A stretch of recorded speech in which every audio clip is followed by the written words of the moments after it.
Very good morning to you all. That's clear down the back. I want to present a creation moment this morning oriented towards nature, and there's so much to admire there. Hence the title of this morning's creation moment, The Bee Eater. And we start with a scripture in Job 12:7, which reads, "But ask now the beasts, and they shall teach thee, and the fowls of the air, and they shall tell thee." Bee eaters are birds whose way of life and behaviour are both intelligent and unusual. There are 24 different species of bee eaters.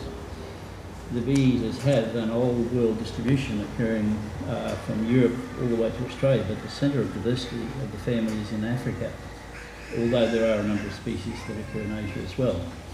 In culture, bee eaters were mentioned by ancient writers such as Aristotle and Virgil, who both advised beekeepers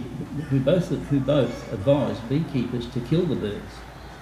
Aristotle knew that bee eaters nested at the end of tunnels up to about 2 metres long and the size of their clutch. The ancient Egyptians believed that bee eaters had medical properties, prescribing application of bee eater fat to deter biting fleas and treating the eyes with smoke from charred bee eater legs to cure an unspecified female complaint. The bee eaters are morphologically a fairly common uniform group. They share many features with other related brightly coloured birds, such as the kingfishers and rollers, being large-headed, although less so than their relatives, and short-necked. The plumage of the family is generally very bright, and in most species is mainly or at least partially green, although carmine bee eaters are primarily rose-coloured and short-legged. Their wings may be rounded or pointed, with the wing shape closely correlated with the species' preferred foraging habit and migratory tendencies. All the bee eaters are highly aerial. They take off strongly from perches, fly directly without undulations, and are able to change direction quickly, although they rarely hover. The bills of the bee eaters are curved, long, and end in a sharp point. The bill can bite strongly, particularly at the tip, and it is used as a pair of forceps with which to snatch insects from the air and crush smaller prey. The bee eaters have calls that are characteristic of each species. Most sound simple to the human ear, but show significant variability when studied in detail, carrying significant information for the birds. They make their living catching and eating bees and wasps with stingers. The poison in many of these stinging insects is powerful enough to kill bee eaters, but the birds are not only skilled at avoiding stings, they know how to remove the poison from the bee when they eat it.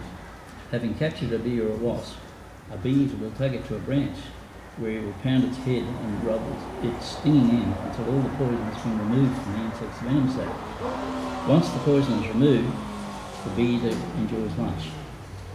So how could bee eaters simply discover how to detoxify bees? If this ability evolved by trial and error, there would probably be no descendants of the first bee eaters around today. Just focusing briefly on a specific one of these birds, the white-fronted bee eater is an East African bird that lives in clans of up to 14 members. These birds have several problems to deal with since they nest on the cliffs overlooking riverbanks. Youngsters need a great deal of attention until they learn to fly. Once they are on their own, the young birds are often put to work by their parents as helpers. A father may even drive his son's mates away in order to keep them as helpers.